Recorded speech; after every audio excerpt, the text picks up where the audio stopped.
A chave girou devagar na fechadura. Ana Ferreira voltou para casa 3 dias antes do previsto. O coração batia acelerado.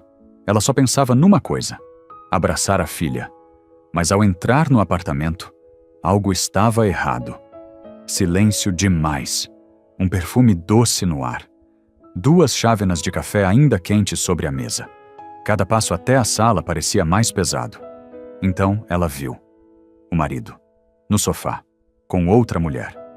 Não houve gritos, não houve escândalo, apenas um olhar e uma decisão que mudaria tudo. Naquele momento, Ana percebeu que o casamento tinha acabado e que a verdadeira batalha estava apenas a começar. Se esta história já te tocou, subscreve o canal agora, porque o que Ana fez a seguir deixou todos em choque. Fica conosco. O próximo minuto vai mudar completamente esta história. A Ana não disse uma única palavra quando fechou a porta do apartamento. O clique seco da fechadura soou como um ponto final. Não foi um adeus dramático. Foi uma escolha. Desceu as escadas com a filha pela mão. Madalena ainda estava de pijama, agarrada ao seu urso de peluche, sem perceber por que a mãe tinha os olhos tão firmes e tão vazios. O táxi esperava à porta. Ana deu a morada com voz calma, como se fosse apenas mais uma viagem comum por Lisboa. Durante o trajeto, o telemóvel começou a vibrar. 1 vez, 2, 5. O nome de Ricardo iluminava o ecrã, insistente. Ana virou o telefone para baixo. Não era o momento de ouvir desculpas. 20 minutos depois, estavam num pequeno apartamento em Amadora, um espaço simples que Ana tinha alugado há meses, por precaução. Na altura, nem ela sabia explicar por quê. Agora, aquele lugar tornava-se abrigo. 2 divisões, uma cozinha estreita, 40 e poucos metros quadrados. Nada de luxo, mas era silencioso e seguro. "Mãe, vamos ficar aqui?" perguntou Madalena, olhando em volta com curiosidade infantil. "Só por uns tempos, meu amor", respondeu Ana, ajoelhando-se para ficar à altura da filha. "Vai ser a nossa casa pequena." A menina sorriu. As crianças adaptam-se mais depressa do que os adultos. Quando Madalena adormeceu, Ana sentou-se no sofá gasto e deixou finalmente o corpo ceder. Não chorou alto. As lágrimas caíam devagar, silenciosas. Não eram só de dor, eram de cansaço. O telemóvel voltou a vibrar. Mensagens agora. "Ana, por favor, atende. Não é o que parece. Foi um erro. Pensa na nossa filha." Nenhuma dizia, "Desculpa." Nenhuma dizia, "Fui eu que traí." E isso doeu mais do que qualquer confissão. Ela desligou o telefone. Na manhã seguinte, levou Madalena à escola mais próxima.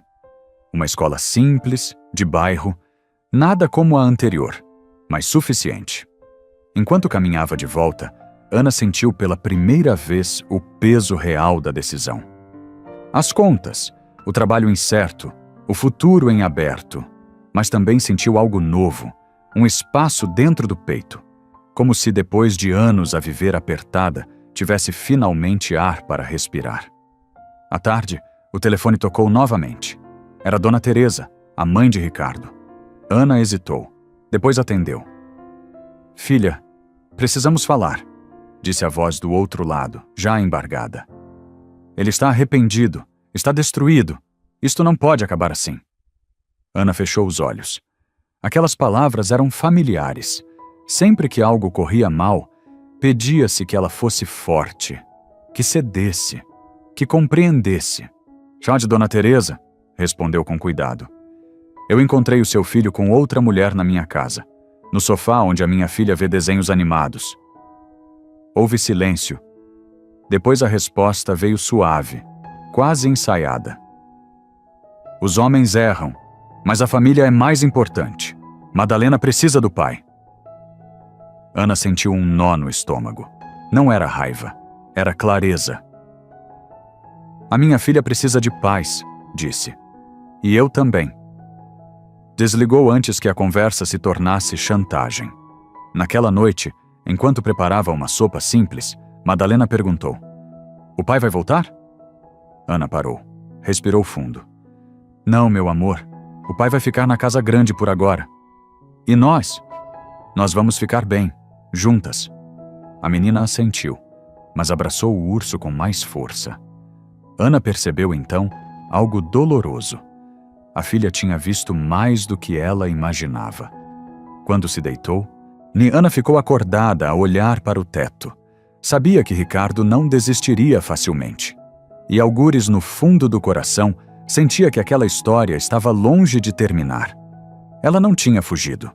Tinha saído para sobreviver. E sem saber ainda como, Ana começava a preparar-se para a luta mais difícil da sua vida.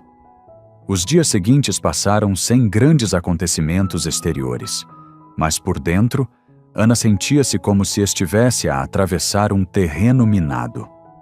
Cada manhã começava com o mesmo ritual: acordar antes da filha, preparar o pequeno almoço simples, vestir Madalena para a escola e fingir que tudo estava sob controle. Não estava. O dinheiro começava a preocupar. Ana fazia contas mentalmente enquanto esperava na fila do supermercado, comparando preços, escolhendo a marca mais barata, pois evitando qualquer coisa que pudesse ser considerada supérflua. Nunca tinha vivido assim. Nunca tinha precisado de contar cada euro. Mas havia algo que a incomodava mais do que a falta de dinheiro. O silêncio pesado que surgia sempre que o telefone tocava. As chamadas de Ricardo tinham diminuído, mas tinham sido substituídas por algo mais sutil, mais perigoso.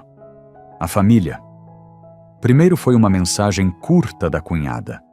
Depois, uma chamada de uma tia distante que Ana mal conhecia. Todas diziam a mesma coisa, com palavras diferentes. Ele está em sofrimento. Não se pode destruir uma família assim. Pensa na tua idade, Ana. Recomeçar não é fácil. Ana ouvia. Não discutia. Mas cada frase deixava uma marca invisível. Numa tarde cinzenta, enquanto dobrava roupa na pequena sala do apartamento, o intercomunicador tocou. Era Dona Teresa. Ana ficou imóvel por alguns segundos.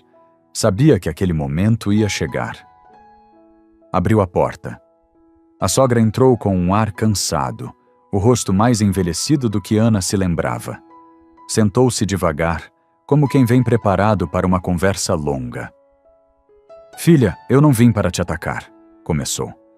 Vim porque estou preocupada, com a Madalena e contigo. Ana ouviu em silêncio. Criar uma criança sozinha não é fácil, continuou Dona Teresa. Tu sabes, trabalhar, pagar contas, cuidar de tudo, não é vida para uma mulher. Ana sentiu um aperto no peito. Não por concordar, mas porque aquelas palavras despertavam medos antigos. Ricardo errou, admitiu a sogra, baixando a voz. Mas está arrependido. Prometeu mudar, ir a um psicólogo se for preciso. Ana levantou-se e foi até a janela. Lá fora, via-se apenas o prédio em frente, roupa estendida, a vidas alheias. Dona Teresa, disse finalmente, o que ele fez não foi um deslize, foi uma escolha. A mulher suspirou. E tu estás a fazer uma escolha também, respondeu. Uma escolha que pode marcar a tua filha para sempre. Essas palavras ficaram no ar como uma ameaça velada. Nessa noite, Madalena teve um pesadelo. Acordou a chorar, chamando pela mãe. Sonhei que o pai gritava, disse com a voz trêmula, e que tu choravas na casa de banho. Ana ficou gelada. Percebeu ali que a filha tinha visto e ouvido muito mais do que ela pensava. Que aquela casa grande, aparentemente confortável, nunca tinha sido realmente segura. Abraçou a menina com força. Aqui ninguém grita, meu amor. Aqui estamos em paz. Mas quando Madalena voltou a adormecer, Ana ficou sentada na cama, em silêncio. As palavras da sogra ecoavam-lhe na cabeça. E criar uma criança sozinha não é vida para uma mulher. Foi nessa madrugada que Ana percebeu algo fundamental. Não estava apenas a lutar contra o marido. Estava a lutar contra uma mentalidade inteira. Nos dias seguintes, As mensagens tornaram-se mais insistentes. Ricardo escrevia como quem sabe exatamente onde tocar. Estou a fazer terapia. Só preciso de uma oportunidade. Não sejas orgulhosa. Orgulho, como se dignidade fosse orgulho, como se escolher a própria sanidade fosse egoísmo. Ana não respondeu. Mas a dúvida começou a infiltrar-se.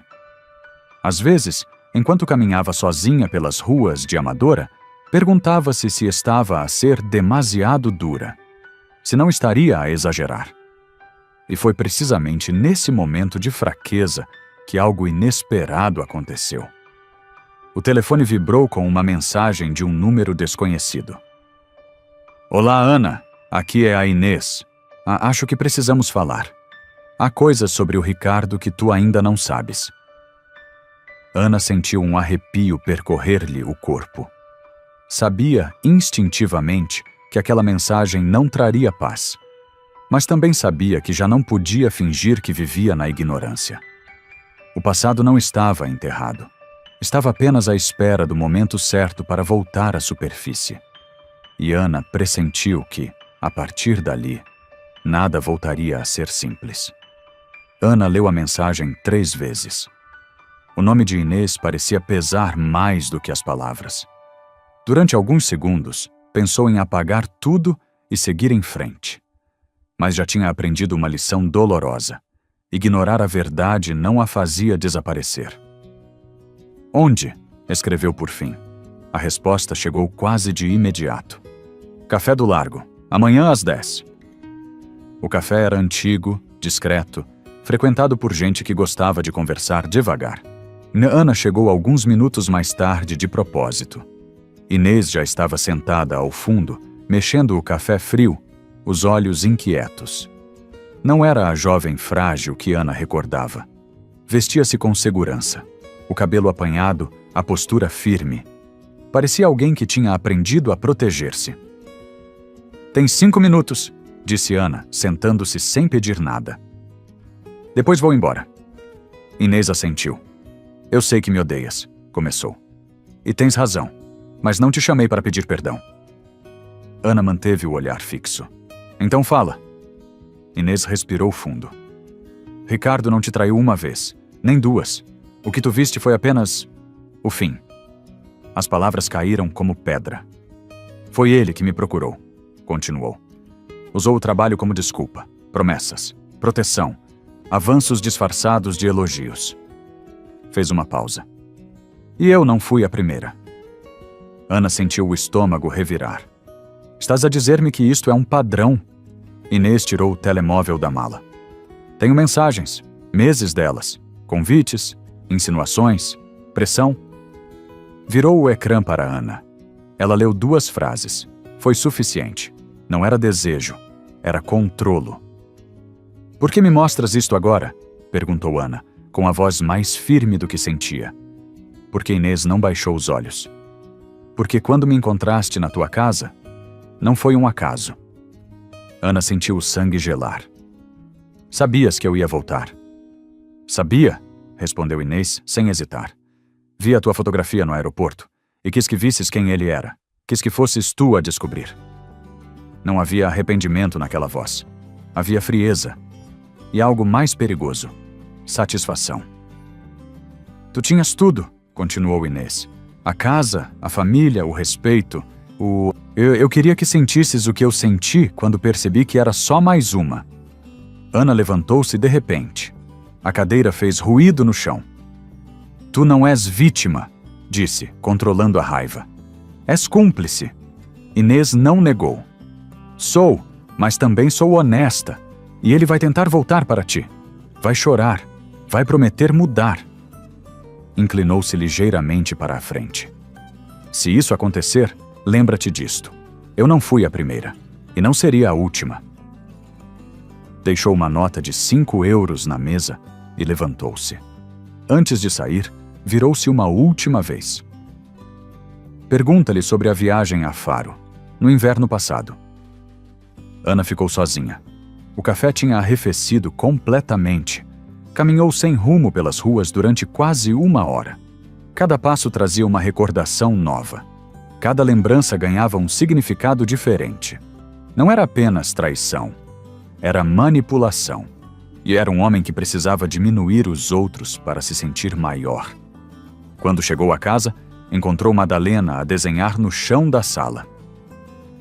"Mãe, olha, somos nós duas", disse a menina orgulhosa. Ana sorriu, mas reparou na ausência. "E o pai?" Madalena encolheu os ombros. "O pai fica na casa grande, aqui é mais tranquilo." Essas palavras acertaram-lhe no peito com uma clareza brutal. Naquela noite, Ana abriu o computador. Não para chorar, não para escrever a Ricardo. Abriu antigos e-mails, propostas recusadas, oportunidades adiadas, porque não era o momento certo. Pela primeira vez, ligou os pontos. Ricardo não tinha apenas traído, tinha limitado, confinado, mantido Ana pequena para nunca ser deixado para trás. E ali, sozinha naquela casa pequena, Ana tomou uma decisão silenciosa. Não ia voltar, não ia discutir, e não ia implorar por explicações. Ia reconstruir-se. E Ricardo ia enfrentar algo muito mais perigoso do que a raiva de uma mulher traída. Ia enfrentar a verdade. Na manhã seguinte, Ana acordou antes do despertador. O quarto ainda estava mergulhado na penumbra, e Madalena dormia tranquila, abraçada ao urso. Ana ficou alguns minutos a observá-la, como se aquele rosto pequeno lhe desse forças para enfrentar o dia. A conversa no café não lhe saía da cabeça. Não pela crueldade de Inês, mas pela clareza brutal que trouxera. Ana percebeu que havia vivido anos a aceitar pequenas desistências. Uma proposta recusada aqui. Um convite adiado ali. Sempre porque agora não era o momento certo. Enquanto preparava o pequeno almoço, lembrou-se da primeira vez em que alguém lhe falou de um cargo fixo numa agência de comunicação em Setúbal. Tinha sido há quase um ano, um salário estável, seguro de saúde, possibilidade de crescer. Ricardo rira-se. Dissera que era arriscado, que o mercado estava instável, que ela tinha mais liberdade como freelancer. Na altura, Ana acreditara. Agora, via a verdade com outros olhos. Durante a tarde, decidiu fazer algo que adiara durante demasiado tempo. Abriu a pasta antiga do computador, e-mails arquivados, conversas esquecidas, propostas que nunca tinham passado da primeira fase. Não era coincidência, era um padrão. Sempre que algo a fazia avançar, surgia um obstáculo. E esse obstáculo tinha um nome. Ana sentiu uma mistura de raiva e vergonha. Raiva por ter sido manipulada. Vergonha por ter permitido. Mas a vergonha durou pouco. Cedeu lugar a outra coisa. Determinação. Pegou no telefone e marcou um número que conhecia de cor, mas nunca tivera coragem de usar. Do outro lado, uma voz surpreendida. "Ana, que bom ouvir-te." Falou pouco, apenas o essencial. "Gostaria de retomar a conversa sobre aquela oportunidade. Estou disponível." Quando desligou, sentiu algo estranho. Não era alegria, era firmeza. Nessa noite, Ricardo voltou a escrever. A mensagem parecia ensaiada. "Sei que falhei. Estou a ir a um psicólogo. Não sou um monstro. Pensa em tudo o que construímos. Sem mim vais ter dificuldades." Ana leu devagar. E percebeu, com uma clareza que nunca tivera antes, o verdadeiro medo por trás daquelas palavras. Ele não tinha medo de a perder. Tinha medo de ela se tornar independente. Não respondeu. No dia seguinte recebeu a chamada que mudaria o rumo das coisas. Do outro lado da linha, uma mulher que não conhecia. "Olá, Ana. O meu nome é Sofia. Eu trabalhei com o Ricardo. Acho que precisamos falar." Encontraram-se num banco de jardim discreto. Sofia parecia cansada, mas decidida. Contou-lhe tudo com frases simples. O mesmo padrão, as mesmas promessas, o mesmo jogo de poder. "Ele fazia-nos sentir especiais", disse. Depois descartava. Ana ouviu em silêncio. Cada palavra confirmava aquilo que começava a aceitar. Não tinha sido uma esposa insuficiente. Tinha sido conveniente. Quando regressou à casa, Madalena correu para ela com um desenho novo. "És tu, mãe!" disse a menina, orgulhosa. Ana sorriu. A figura desenhada era alta, com braços abertos. Nessa noite, depois de deitar a filha, Ana sentou-se à mesa da cozinha com uma folha em branco. Escreveu 2 colunas. Do lado esquerdo, medo. Do lado direito, liberdade. Percebeu que tinha vivido demasiado tempo à esquerda. E pela primeira vez em anos, não pediu opinião. Não pediu permissão. Decidiu. Ana não ia provar nada a ninguém, ia apenas recuperar o que era seu. E ao fazê-lo, estava a preparar-se para algo que Ricardo jamais esperaria. Uma mulher que já não precisava dele para existir. A batalha não seria ruidosa. Seria silenciosa e irreversível. A resposta chegou 2 dias depois. Curta, direta. "Podemos falar amanhã às 11?" Ana leu a mensagem com as mãos ligeiramente trêmulas. Não era entusiasmo. Era consciência do que estava em jogo. Naquela noite, quase não dormiu. Não por medo de falhar, mas por perceber que se avançasse, nada voltaria a ser como antes. De manhã, deixou Madalena na escola e seguiu para o centro de Setúbal. Vestiu o único blazer que ainda tinha do tempo em que se sentia profissional. E o espelho devolveu-lhe uma imagem diferente. Cansada, sim, mas inteira. A conversa foi simples, sem promessas exageradas, sem elogios vazios. Precisavam de alguém com experiência, visão e maturidade. Alguém que não tivesse medo de decisões difíceis. Quando saiu do edifício, Ana não sorriu. Respirou fundo, como quem atravessa uma ponte sem saber ainda o que existe do outro lado. À tarde, recebeu a confirmação. Contrato a tempo inteiro. Salário fixo mensal. Seguro de saúde. Sentou-se no banco da cozinha e ficou em silêncio durante vários minutos. Não chorou. Não ligou a ninguém. Apenas percebeu uma coisa. Tinha recuperado o controle. Ricardo soube no mesmo dia. Não por Ana, mas porque sempre soubera onde procurar. Ligou-lhe à noite. Desta vez, Ana atendeu. "Então é verdade?" perguntou ele, sem rodeios. "Arranjaste trabalho?"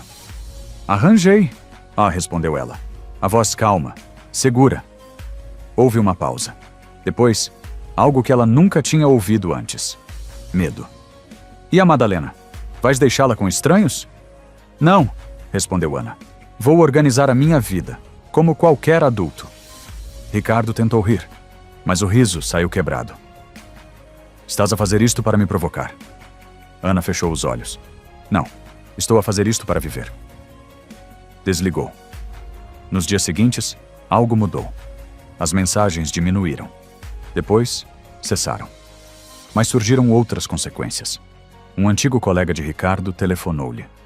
Depois uma mulher que Ana não conhecia. E depois outra. Histórias semelhantes, com detalhes diferentes.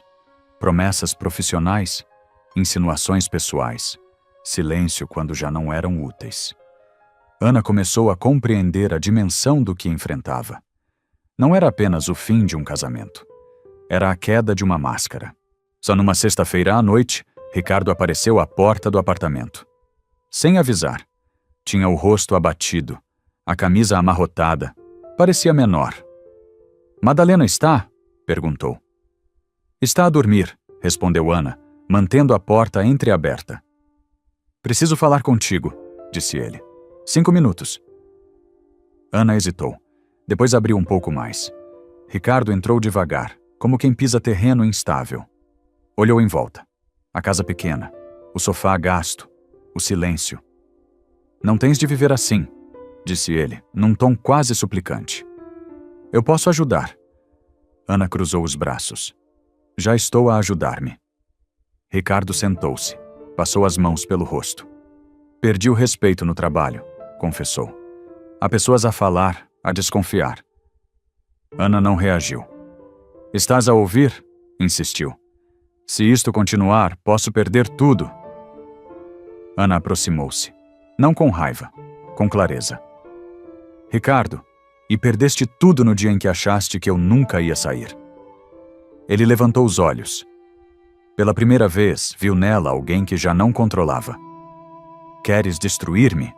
Perguntou quase num sussurro. Não, respondeu Ana. Quero proteger a minha filha e a mim. Ricardo saiu pouco depois. Sem promessas, sem ameaças. Quando a porta se fechou, Ana sentiu algo inesperado. Alívio.